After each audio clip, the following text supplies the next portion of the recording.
Attention, vous écoutez un podcast audioactif.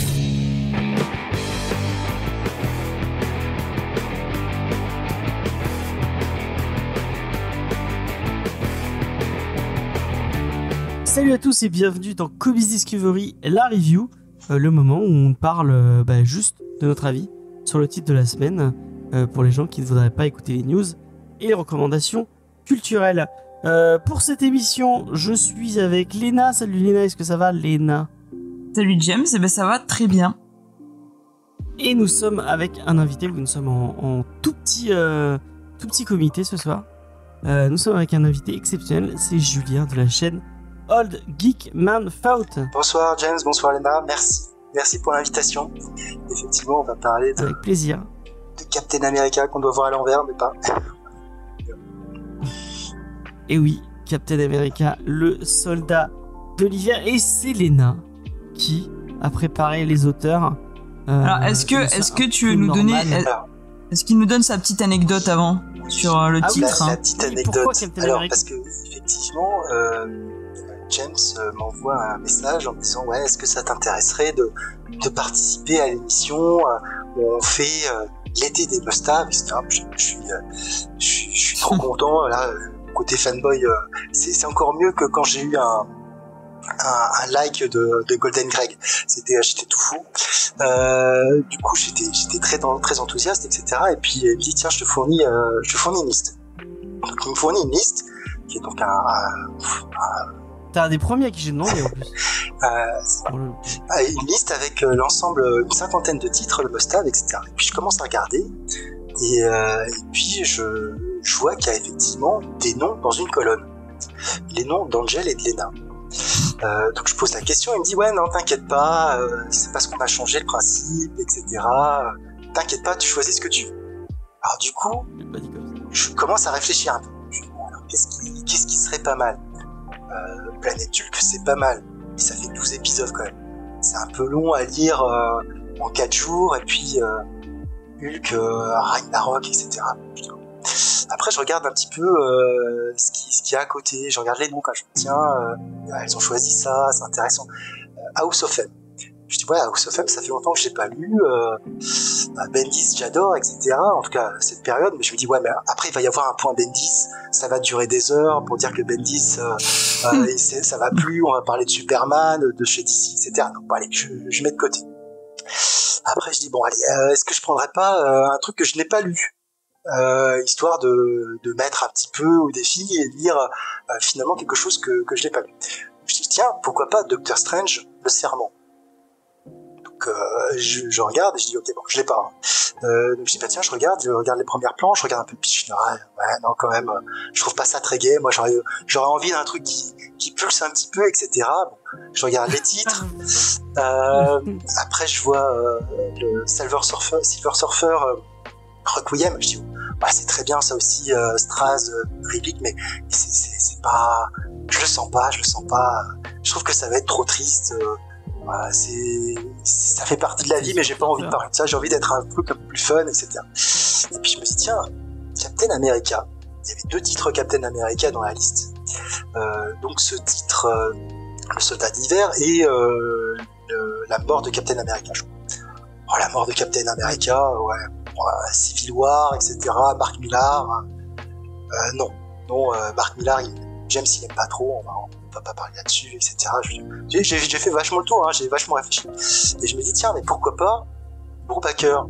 Je crois qu'il fait l'unanimité, Brubaker, et puis c'est un arc que j'ai pas lu depuis longtemps, qui maintenant, en fait, effectivement, quand je l'ai lu, personne savait ce qui se passait, maintenant tout le monde le sait, en plus le film, en plus voilà, Bucky, mais à l'époque il y avait quelque chose, on se dit tiens, pourquoi ne pas replonger dans cet arc? En plus Captain America, c'est un héros dont on parle assez peu. J'ai particulièrement aimé le bolos dans la présentation de l'équipe, parce que ouais, effectivement, on parlera après de Captain America, mais voilà, je me suis dit tiens, ça serait bien. Et puis j'avais pas envie, effectivement, là je vois qu'on parle d'Old Man Logan, c'est du Millar aussi, Et puis Matt Logan, il y a du Hulk en plus. Non, donc je me suis dit ouais, ça c'est bien. Et du coup, je l'ai proposé à James. Et il a dit ok, pas de problème, on est parti là-dessus. Et il était super content. Ouais, moi Brubaker, je savais que je ferais plaisir à Lena. En Steve Epting, de Brubaker, que des trucs qui pourraient lui faire plaisir. N'est-ce pas, Lena? Et du coup, est-ce que tu veux nous parler de Ed Brubaker et de Steve Epting? Ouais, Ed Brubaker, ça fait... Je pense que c'est la 15e fois. Brubaker, ça fait 50 fois qu'on en parle, mais bon, on n'en parle jamais assez, non? Donc c'est vrai que sur ce titre, on a au scénario Brubaker et au dessin Steve Epting, et on a aussi Michael Lark aussi sur quelques planches. Brubaker, qu'en dire, à part que c'est un auteur de génie qu'on a fait plein de fois, qui est vraiment super. Quelques petits rappels vite fait, puisque c'est un scénariste et dessinateur américain qui a commencé en tant que dessinateur et pas en tant que scénariste dans les années 90 avec Low Life. Et ensuite, il a décidé de se concentrer sur l'écriture et notamment son amour de l'univers un peu plus polar. Il a remporté plusieurs prix, notamment pour sa série Catwoman. Il a fait l'excellent, que James pourrait vous en dire, des paragraphes entiers, Gotham Central. Avec Michael Lark. Hein? Et Michael Lark. J'ai pas entendu ce que t'as dit. Et avec Michael Lark. Exactement. Et donc voilà, chez Marvel, un petit peu d'Iron Fist, un petit peu de Daredevil, de Uncanny X-Men. Mais son plus gros succès chez Marvel, c'était bien entendu donc Captain America, pour lequel il a rencontré pas mal de récompenses. Et après, donc, on a beaucoup traité aussi dans l'émission son duo avec Sean Phillips sur tout ce qui est polar, avec Criminal, Kill or Be Killed, Fatal, Fondu au noir et j'en passe. Et il a également bossé sur quelques séries, notamment Westworld et Too Old to Die Young. Voilà un petit peu le pédigré du monsieur que nous on aime beaucoup ici. Et puis de l'autre côté, Steve Epting, qui est un dessinateur américain, qui lui a débuté en 91 chez Marvel, sur Avengers, le run de Bob Harras. Il a fait beaucoup de X-Men avec du Uncanny X-Men, du X-Factor. Chez DC, il a travaillé avec Dan Jurgens sur Superman et Aquaman. Et il a fini par devenir le dessinateur attitré de Brubaker chez Marvel. Il l'a accompagné également sur le titre Velvet. Et plus récemment, on va le retrouver sur des titres sur du Mighty Thor et sur du Batwoman. Et donc pour finir, Michael Lark, on en a déjà parlé dans l'épisode que vous aviez fait de la saison 3 épisode 2, Lazarus, si je ne m'abuse. Et voilà, et donc lui c'est un dessinateur américain qui a débuté dans les années 90 aussi. Il a bossé sur The Invisible et Scene of the Crime d'Ed Brubaker. Il a ensuite retrouvé Brubaker sur Gotham Central, comme tu l'as dit James tout à l'heure, mais aussi sur donc Captain America et beaucoup de Daredevil. Et il a illustré ensuite la saga Grim Hunt d'Amazing Spider-Man. Et ensuite, il a aussi participé à des adaptations des épisodes de La Tour Sombre de Stephen King, qui a été adapté aussi en comics. Et ce sera tout pour moi. Est-ce que James, tu prends le relais pour nous parler un peu de ce titre? Oui, je vais prendre le relais et je tiens à dire, parce que vous ne l'avez pas vu, parce que le chat ne s'affiche pas, malheureusement, à gauche, comme normalement. Mais Jules a dit dans le chat, parce qu'il est invité aussi, on va la voir, je sais plus si c'est le 23 ou le 30 qui va venir. Il m'a dit que je lui ai pas demandé son avis, mais c'est lui qui m'a dit, si vous faites tel titre que je ne vais pas spoiler, moi je veux venir. Donc c'est lui qui s'est invité tout seul. Donc ne dis pas que je t'ai pas demandé, puisque tu t'es invité tout seul dans l'émission. Et que finalement tu vas changer parce que on va faire Secret Invasion pour te faire plaisir. Et comme tu spoil. Ouais. Mais non, parce qu'il voudra pas faire Secret Invasion, il a détesté. Mais moi je trouve que ce serait marrant de faire Secret Invasion. Moi je l'ai pas lu et tu l'as lu toi Julie? Forcément, Bendis dans les années oui, j'ai tout lu. C'est du bon Bendis ou du mauvais Bendis? Juste en un mot. En fait, je crois qu'il y a 8 épisodes. C'est un peu long. En fait, ces events en 8 épisodes sont toujours un peu longs. Il y a toujours un ventre un peu mou. Et c'est surtout, ça rentre dans une continuité, en fait.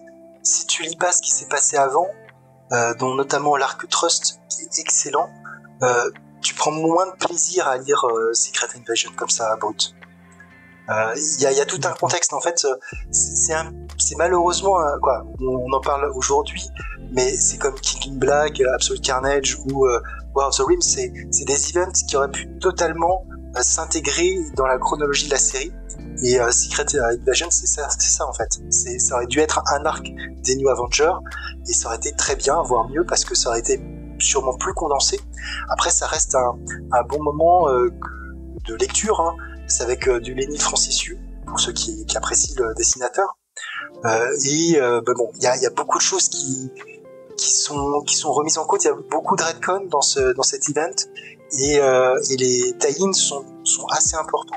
Donc après, voilà, je dis ça, mais moi c'est aussi c'est comme tout à l'heure, hein, la mitraillette de Proust. Hein, là, c'est mon dialoguiste de Proust au moment où il fait ses dialogues qui n'en finissent pas. Comme tu sais, est-ce que tu vas bien? Oui, je vais bien. T'es sûr que tu vas bien? Oui, ça va pas mal. T'es sûr que ça va pas mal? Oui, je t'assure que ça va pas mal. Mais t'es sûr? Oui, t'inquiète pas. Et voilà. Ok, merci. Et du coup, Captain America, le soldat d'hiver. Mais maintenant, on connaît tous, malheureusement. Moi, je trouve. Enfin, je spoil un peu mon avis, mais je trouve que j'ai été un peu déçu d'avoir vu le film parce que du coup, j'avais pas vu j'ai vu l'histoire avant d'avoir lu ce comics et je trouve que le comics est mieux que le film Captain America et il le raconte mieux, mais malheureusement, tu connais un peu l'histoire, donc c'est un peu. On est en terrain un peu découvert, quoi. Donc, c'est l'histoire de Captain America qui est convoqué chez Nick Fury et qui lui montre des photos d'un mec un peu mystérieux qui apparaîtrait à plein de moments un peu décisifs où il y a des meurtres, où il y a des trucs un peu mystérieux qui apparaissent. Et ce monsieur est là et il se demande mais qui ça peut bien être. Et là, Nick Fury nous parle d'une légende urbaine, effectivement, là, d'une légende urbaine du temps de la guerre froide, où l'URSS avait un guerrier qui s'appelle le soldat d'hiver, qui comme apparemment il était américain, il pouvait se fondre dans le décor et se permettre de tuer tout le monde, enfin de commettre des assassinats qui ressembleraient à des accidents. Et en fait, on va voir Captain America qui découvre que Bucky Barnes, son fameux assistant pendant la Deuxième Guerre mondiale, lui aussi a été découvert quand l'avion était tombé, puisque dans la continuité Marvel, contrairement au film, il était pas tout seul dans cet avion. C'était même pas un avion, je crois que c'est un missile sur lequel il part. Dans les oui, c'est une espèce de roquette, une énorme roquette qui est lancée, ouais. Presque un avion. Et donc ils étaient deux dessus, et donc il y avait Bucky Barnes, et donc ils ont retrouvé Bucky Barnes. Il s'est fait choper par le KGB, je sais pas si vraiment KGB, mais par non, je crois qu'ils ont un nom spécial, c'est j'ai oublié le nom de l'équipe. Et donc il s'est fait laver le cerveau et il a un bras, puisqu'il a perdu un bras métallique, et il est devenu le tueur qu'on met en stase en fait. Ils le sortent pour qu'il aille faire des missions et ils le remettent au congèle quand c'est fini. Et donc on découvre tout ça. C'est assez intéressant. C'est plutôt beau parce que Steve Epting et Michael Lark, c'est vraiment très très beau. Il y a un petit côté espionnage, politique, tout ça qui va bien à Captain America. Moi, c'est un récit que j'ai plutôt bien apprécié, mais malheureusement, le film est déjà passé par là et du coup, on connaît un peu l'histoire. C'est un peu dommage, mais ça reste un très très bon titre que moi je vous conseille très fort. Je pense que dans les must-have, ça fait partie des trucs à avoir dans sa bibliothèque. Mais après, je sais pas. Peut-être que tu vas pouvoir me le dire. Julien, est-ce que c'est pas encore mieux dans sa continuité, quoi, dans la continuité du récit de Captain America de Brubaker? C'est effectivement le gros reproche que je peux faire à ce must-have, c'est que c'est le deuxième arc. Et en fait, le premier arc, finalement les les 13 épisodes, parce que l'épisode 10 c'est un épisode House of M, mais les de 1 à 14 ça forme vraiment un tout au niveau de l'histoire, et en commençant uniquement avec ce must-have, je pense qu'il y a des choses qui ressortent moins, pour lesquelles on comprend pas forcément les motivations de chacun. Je sais pas si vous aviez lu les épisodes auparavant, mais qui précèdent, mais par exemple le personnage de Karpov qui récupère Bucky quand il est dans... En fait, dans les premiers épisodes, on voit l'humiliation qu'il a subie. Ah oui, on voit qu'il lui en veut particulièrement, il le dit, mais voilà. Et il y a beaucoup de choses comme ça qui font sens, et le récit, j'en parlerai peut-être, j'en parlerai après Léna, mais je pense que... Non, tu peux y aller, il y a pas d'ordre, hein, vas-y. mais il y a même une relation avec Sharon on sent qu'il y a un truc tendu et on sait pas pourquoi c'est...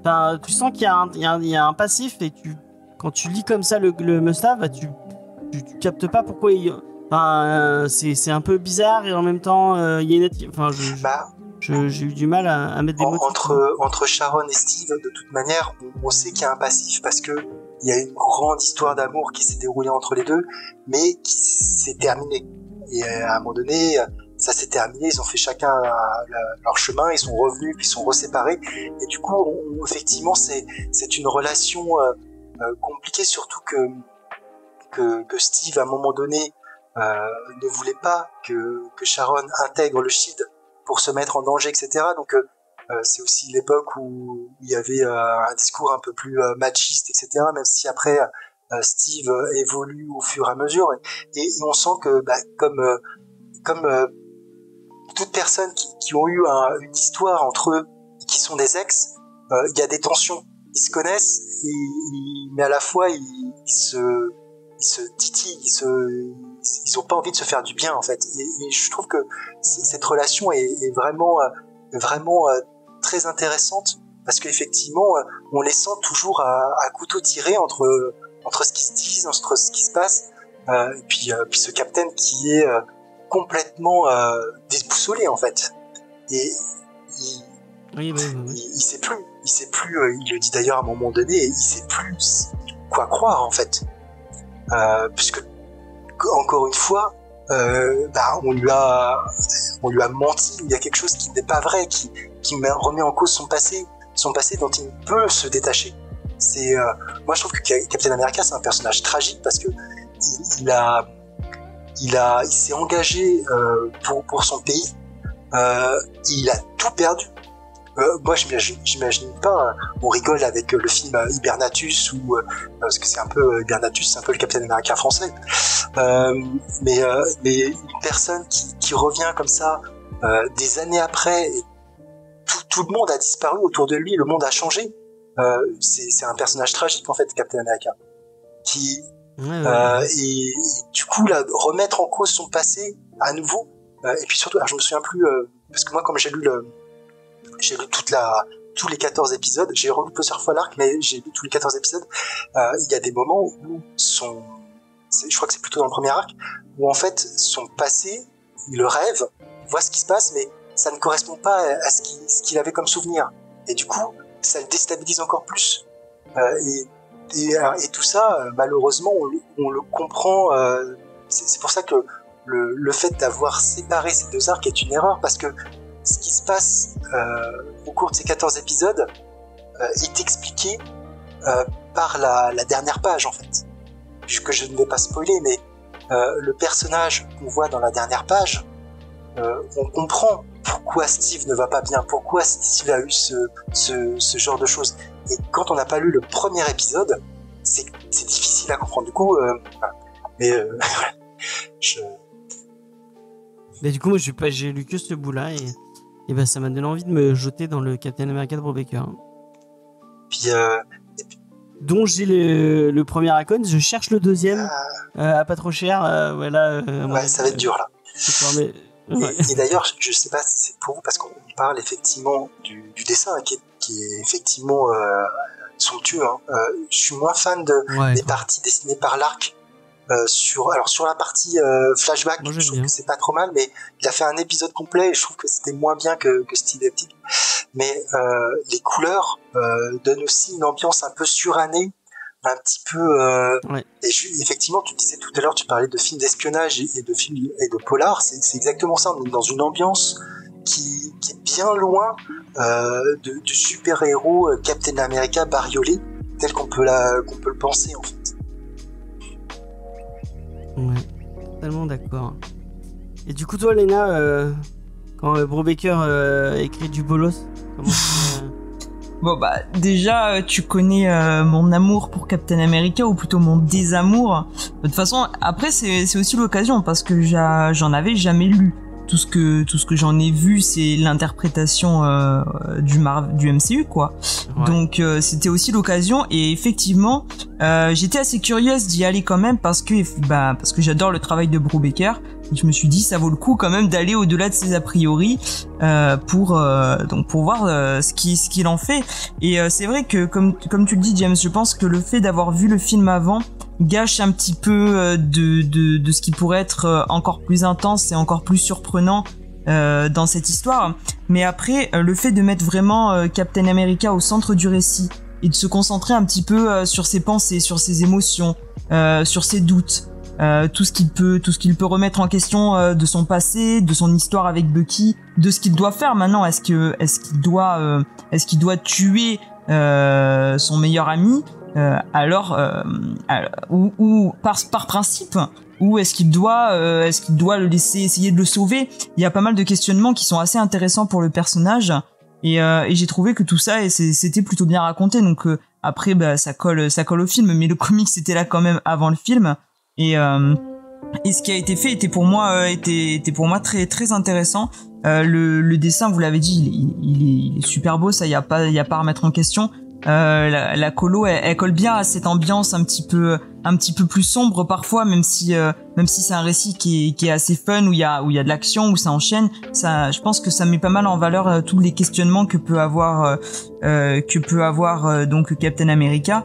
Et je trouve que c'est quelque chose qui est d'une certaine manière qui est quand même assez accessible à des personnes qui sont pas expertes Marvel, qui auraient peut-être juste vu les films et qui ont envie d'aller plus loin. C'est pas très compliqué. Alors on comprend, comme tu l'as dit, on comprend pas toujours tout. Il y a certaines choses qu'on ne fait que survoler et qu'on aurait sûrement aimé mieux comprendre, et qui auraient été plus développées dans la globalité, dans la continuité. Mais ça reste quand même un récit que tu peux prendre à part, et qui est assez cool en soi. Bon. Après, même Brubaker va pas me faire adorer Captain America. Je vais pas, une fois t'as fini, me jeter sur ces titres, parce que bon, il y a déjà beaucoup de choses à lire, faut faire des choix. Il y a des choses que j'ai plus envie de lire, mais voilà, pour quelqu'un qui était assez contre de base, ça aussi que j'aime bien dans Comics Discovery, hein, même si on troll pas mal avec James, j'aime bien que des fois il me force à lire des trucs que j'ai pas forcément envie de lire, et puis des fois c'est quand même une bonne surprise, comme sur ce titre, qui était en plus assez court, donc c'est passé comme une lettre à la poste, pas le temps de s'ennuyer, même peut-être un peu court. Du coup, est-ce que t'as donné envie d'aller sur le run de Brubaker j'aurais du temps à en perdre, j'aurais 3 vies, oui sûrement, mais étant donné que j'ai plein de choses que j'ai envie de lire, on va dire que c'est pas la priorité absolue, mais bon. D'accord. Bon bah Faye est pas là, mais Faye l'a lu aussi, et bon, je vais pas parler en son nom. Ouais, je vais pas parler en son nom. Elle vient de m'envoyer: t'as bientôt fini, c'est la tempête. Ah ouais, effectivement, celui-là il est des phrases, celui-là. Mais je vais pas effectivement pas parler en son nom, mais je crois qu'elle m'a dit qu'elle avait trouvé un Captain America encore plus insupportable que dans les films. Ouais, moi, elle m'a dit drama queen. Ah oui, c'est vrai. Et c'est vrai que par certains aspects, je la rejoins, mais bon, j'ai voulu être assez positive. Donc ouais, moi j'ai passé un super moment en lisant, je l'ai déjà dit, hein, j'ai passé un super moment en lisant ce titre, et effectivement, moi j'ai totalement eu envie de sauter sur le run de Brubaker. J'ai le premier, je pense que je l'avais jamais lu, et ça va être l'occasion pour moi de le lire. Là, je vais me remettre à mes Icos, parce que j'en ai acheté pas mal, et je les ai pas lus, notamment le Spider-Man de Straczynski, et du coup le Captain America de Brubaker. il va falloir que je m'y mette. Pas d'émission, j'ai pas compris, pas d'émission dans tous les coins. Bon, C'est pas surtout, je serais curieux d'avoir ton avis, James, quand tu as relu les premiers épisodes et après enchaîné. Ah ouais. Si tu vas voir, comme moi j'ai pu le voir, des choses qui s'expliquent et qui s'éclairent au fur et à mesure, et surtout si. Tu sais si c'est dans le premier ou dans le deuxième Icon? Ah bah c'est les premiers épisodes. Là on est l'épisode Okay. 7, 8 à 14. Donc bah tu lis les 7 premiers. Le 7 est un. Et du coup, il y a des grosses conséquences à ce qu'on a vécu. Ça s'est tiré sur une longueur sur tout le run ou Bah après, alors je me souviens plus trop du run, je vous l'avouerai. D'accord. J'ai des flashs comme ça, mais comme j'ai lu il y a longtemps, je suis un peu. En tout cas, je sais que la fin avec tout le flashback, moi je trouve que c'est assez touchant. Et en fait, c'est parce que Bucky, c'est depuis les années 60, c'est aussi le personnage qui revient finalement le plus dans Captain America. C'est le personnage dont on n'arrête pas de parler. C'est vraiment on parle de l'oncle Ben pour Spider-Man, mais Bucky est vraiment fait de la même manière en fait. Il y a, dans les premières années de Captain America, il n'y a pas un moment où on va pas parler de Bucky. Même Rick Jones à un moment donné se déguise en Bucky. Il y a vraiment tout cet aspect où le personnage de Captain America finalement a été traumatisé par Bucky, par ce qui s'est passé. Et là, je trouvais ça intéressant je vais spoiler un petit peu, mais par rapport à Bucky, qu'on peut voir que c'était un soldat, c'est pas un enfant de cœur, etc. Qu'on l'envoyait au front et que s'il faisait des choses pas très jolies, en fait, on n'allait pas le dire. Que ce garçon, en fait, il a jamais connu autre chose. Il butait des gens, quand même. Un petit peu comme Steve, en fait. C'est des personnages qui ont été à un moment donné pris et mis dans la guerre, en fait. Ils ont rien connu d'autre. Et cet aspect très très tragique de Captain America, l'homme hors du temps, etc.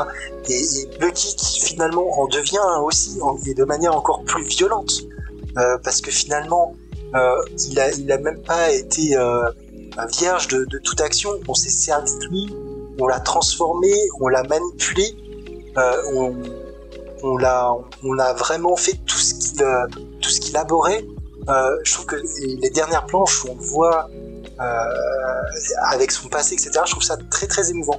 En fait, Brubaker là alors on a beaucoup parlé de cette résurrection parce qu'effectivement ça faisait partie des derniers morts qui restaient morts, mais il a réussi le tour de force déjà de le ramener de manière logique, organique, et surtout de lui insuffler un passé et des motivations.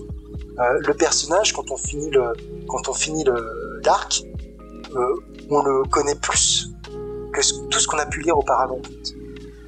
Et ça à l'époque, ça devait être. À l'époque où il a fait ça, ça devait être une révolution. On n'y croit pas en fait.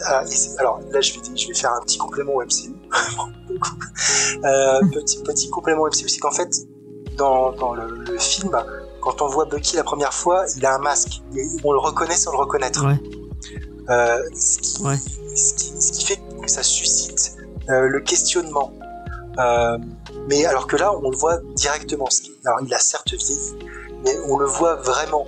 Je trouve que ça retire un petit peu de mystère. J'aurais aimé qu'il y ait un peu plus que la confrontation entre les deux soit un peu plus. Est-ce que c'est vraiment lui? C'est ça. Lui.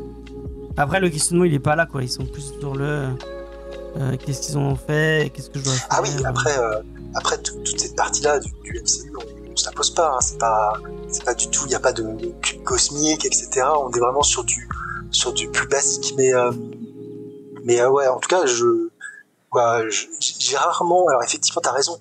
Quand on a vu le film, on sait déjà ce qui se passe à l'avance. Et d'ailleurs, moi, je te dirais que c'est plutôt l'inverse. Moi, pour le film, je savais déjà ce qui allait se passer à l'avance. c'est un peu terrible parce que je savais exactement ce qu'ils allaient reprendre ou pas. Et du coup, moi, le film, j'ai sûrement pas apprécié autant que j'aurais pu si j'avais été vierge de toute information. Et un peu comme vous, quand vous n'avez pas apprécié autant le comics que si c'était une découverte. Ouais, inversement, ouais. Effectivement. Mais bon, après ça reste quand même. Il y a des planches qui sont absolument superbes. La dernière planche Ouais, c'est beau. avec Bucky, je sais pas ce que c'est, une double page où en fait il se souvient de tout ce qu'il a, de tout en fait. Ah, elle est trop belle. C'est quelque chose quoi. Puis même la dernière image avec un personnage dont on va pas spoiler, mais elle est géniale. Je la remets, hein. Du coup je sais pas si ça va apparaître. Si. Très beau. Effectivement, elle est très belle cette page. J'ai hésité à l'utiliser en image de promo, mais je me suis dit non, c'est un peu... Enfin bref. Du coup, on va passer à la question rituelle. Est-ce que c'est un coup de cœur ou pas? Moi, spoiler, c'est totalement un coup de cœur. Et je suis content parce qu'on va pouvoir mettre un coup de cœur. Ah non? Ah non, tu mets pas de coup de cœur? Attends, je me dois pour la solidarité féminine et Mais non, elle est pas là. d'autres aspects. Arrête, allez, c'est Brubaker. Tu vas pas mettre de coup de cœur à Brubaker. Tu pourras plus être une true fan de Brubaker. Et attends, vous m'avez grillé tous mes coups de cœur sur des vrais trucs de Brubaker qui étaient bien. Pas avec un bolos. Tu veux un coup de cœur là, on fait un Il y a un bolos quand même là. Hein? Après, tu vois, James, sur moi, est-ce que je mettrais un coup de cœur? En fait, s'il y avait eu l'ensemble, oui. Mais là, je trouve que c'est. Tu restes sur ta fin. Bah ouais, parce que en fait, c'est dommage de pas avoir sorti les deux arcs en même temps qui forment vraiment un tout. Je trouve que c'est un acte manqué de la part de Panini. Encore. Après, je vais pas dire que c'est encore une fois, mais donc je pourrais pas mettre le coup de cœur. Même si je l'ai choisi, tu vois, ça reste un très bon titre, mais D'accord, bah tu peux. Bah merci de me désenlever ma culpabilité de faire de la peine à James, tu vois, parce que j'allais dire, on fait incognito si tu mets un coup de cœur, mais bon, vu que Julien ne le met pas. C'est en plus moi j'avais trop prévu de négocier, tu vois, je disais si on fait une émission Star Wars. Je t'ai grillé des cartouches, désolé. Et ouais, tu m'as grillé tout mon truc. Non, bah du coup pas de coup de cœur, James. Non, bah pas de coup de cœur. Voilà. Mais en tout cas, c'était très cool. Merci de nous avoir écoutés pour les gens de la review. Merci de nous avoir écoutés. Ça fait un vrai plaisir de faire cette émission sur du Brubaker. Non mais par contre, les gens du chat là qui se manifestent, enfin les gens, Jules, vous n'êtes pas dans l'émission, donc vous ne mettez pas de coup de cœur. Et Titou non plus, il avait qu'à venir, hein, plutôt que de partir en vacances. Il est là, Titou. Donc non, il est pas là, mais parce qu'il va nous écouter. Procuration à Jules. il a donné une procuration. Alors c'est ça, je ne suis pas sûr du tout que ce soit vrai, mais Titou m'a dit qu'il veut mettre aussi. Attends. Et j'ai pas de notification de Titou peinture, donc je pense que tu mens. Voilà. Et Jules, tu n'as pas de pouvoir dans cette émission. Voilà, c'est tout. James, j'ai mis un coup de cœur, j'avais pas vu. Voilà. Donc, merci aux gens de la review de nous écouter. Vous pouvez nous retrouver sur tous les réseaux sociaux, Facebook, Insta, Twitter, sur notre site internet jamesfay.fr, et puis All Geek, enfin Julien sur sa chaîne All Geek. Tous les liens seront dans la description pour que vous ayez écouté tout ça et maté tout ça. Allez vous abonner. Le monsieur mérite beaucoup plus d'abonnés. Et puis on vous dit la semaine prochaine. C'est le 23 ou c'est le 30, Jules? Il a dit que c'était le 30. Ah, c'est le 30. Donc la semaine prochaine, je sais pas avec qui qu'est-ce qu'on fait, j'ai oublié. Voilà. Il a dit qu'aux millions d'abonnés, il changeait ses miniatures. Je veux pas balancer, mais du coup, allez vous abonner. Qui ça? Peut-être que je ferai un effort. Ouais. D'accord. Ouais. Non, mais elles sont bien, tes miniatures, elles sont ça. Un peu c'est noir. juste que James aime critiquer chez tout le monde un truc. Donc, mais non, c'est pas une critique, c'est une constatation amicale. Amicale, je lui dis pas méchamment. Juste que bon, effectivement. Ah mais t'as raison, hein, je pourrais sûrement faire des trucs un peu plus beaux, mais j'avoue que Ce sera pas très dur. Mais non, je rigole. Moi j'adore parce que James après il va balancer des gens parce qu'ils sont méchants et qu'ils lui font des critiques, tu sais. Et par contre tout le monde, il hésite pas à tailler tout le monde, tu vois. Mais je taille tout le monde, mais même Jules, j'arrête pas de lui dire de changer sa. Oui, mais ça c'est normal. Dégueulasse là de Beatstrip là, je sais pas qu'il il a chopé ça. Alors que le mec s'est dessiné et tout, il pourrait faire un super logo, mais enfin bref. Ça me rend fou ce genre de choses. Ah, c'est du gâchis parce que je suis sûr. Moi, je suis certain qu'avec mais même Julien, avec des miniatures un tout petit peu plus attrayantes, tu aurais un peu plus de vues. J'ai essayé plein de modèles. À un moment donné, même, je faisais aussi des dessins sur mes vignettes, des petits dessins. Ouais. J'ai plus le temps là, mais peut-être que je devrais recommencer, faire un truc un petit peu old school avec un dessin sur le contenu. Faut essayer, mais j'ai pas assez de temps et ça reste très très. Alors, en fait, tu te fais un template Photoshop, tu mets ta photo et puis voilà, c'est fini. Hein. Je dis ça, je dis rien. Bref, on va passer à la fin de l'émission et à la reco. Et on dit au revoir aux gens de la review. Merci. Désolé, vous avez eu un autre petit débat à la fin, c'est pas grave. Donc on passe à la